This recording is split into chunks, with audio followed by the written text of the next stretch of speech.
Have you ever felt like your presidential vote was mostly just electoral masturbation?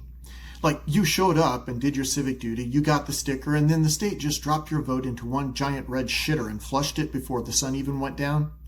If you're a Democrat in Amarillo, a Republican in downtown Dallas, or a Libertarian pretty much anywhere in Texas, that feeling is real. But here's the twist, and this is where most civics classes start yawning. It's actually not the Electoral College itself doing this to you. It's how Texas chooses to use it. And in Texas, that choice means whoever wins the state, even by one vote, gets all of the state's 40 electoral votes. And millions of Texans instantly, poof, disappear. Welcome to democracy. Please remain behind the velvet rope. Right now, Texas runs presidential elections like a winner-take-all poker table. One hand, one winner, everyone else thanks for playing. Now, if you're asking yourself, wait, you're telling me my presidential vote only feels useless because of how my state hands out electors?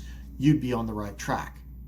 That means Republicans in safe areas relax. Democrats in urban cores brace for impact. Independents and libertarians wonder if their ballot came with invisible ink, and entire regions know the presidential result before voting even starts. This creates spectator voting, because whether you're a Republican in California or a Democrat in Texas, the experience is weirdly identical. My vote counted spiritually. Technically, your vote is counted, but psychologically, politically, it's like yelling into a hurricane and being told, great participation. And that's a problem in a republic. Not because votes up and vanish like a fart in the wind, but because belief in the system does. And once people stop believing that their participation matters, they don't reform the system, they just leave. Which is, historically speaking, when republics start getting really creative. The Constitution doesn't require winner take all, so that's not some sacred command handed down by James Madison on stone tablets. The winner take all method is a state-level choice, a political add-on. It's the glaze on your Krispy Kreme, the extra cheese on your pizza, the a la mode on your apple pie. So what would it look like if Texas stopped doing this? What could we use to replace it without blowing up the Constitution? Well, that's the easy part, because it's already in the Constitution. Just use congressional districts. One electoral vote goes to the congressional district winner. 2 electoral votes go to the statewide winner. That's it. No constitutional amendment, no dramatic reboot, no founding fathers spinning in their graves energy like we're trying to develop a new power grid. Just a different method. And suddenly, everything changes. Now, big city urban areas aren't one big political shrug trying to compete for 40 electoral votes.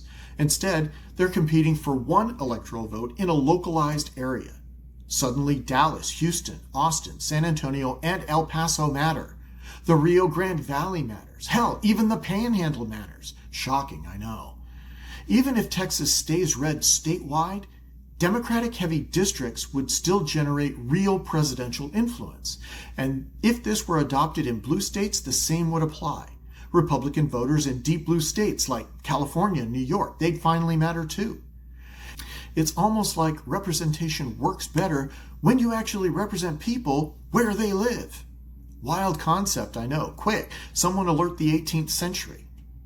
Now here's the part that's almost too obvious, because Texans already understand district-based representation. We vote by district for Congress, for the Texas House and Senate, and some city councils. We don't look at Texas and say, yep, this is one big unified political personality, because it's not. Texas isn't a state, it's a collection of arguments sharing a power grid.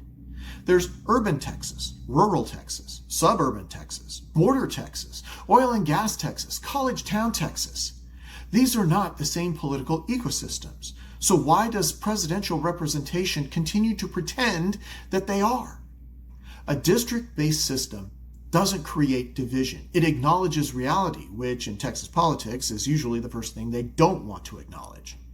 Now, before this starts sounding like a miracle cure, let me introduce you to the fine print.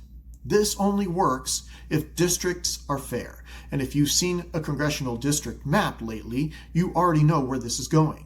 Because politics, especially here in Texas, draw congressional district lines like a toddler hopped up on sugar drawing a crayon mural on your living room wall. You don't get representation. You get engineered outcomes. That's right. Welcome to the wonderful world of gerrymandering, where voters don't choose their politicians, politicians choose their voters.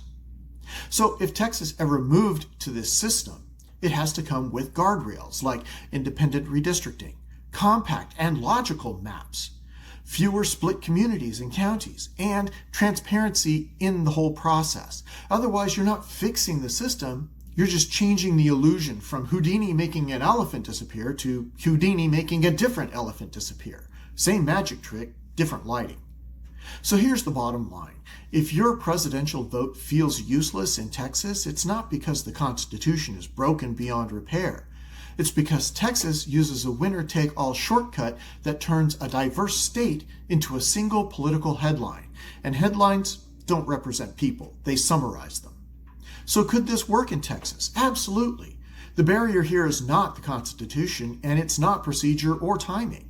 It's the incentives.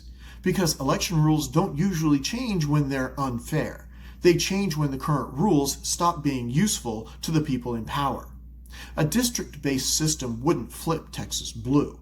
It wouldn't make it deeper red. It would make it more honest. Because Texas isn't one voice. It's millions of voices that currently get artificially compressed into one. And that's the real question. Not should the Electoral College exist, but should your zip code decide whether your voice even shows up? Because right now, for a lot of Texans, it doesn't.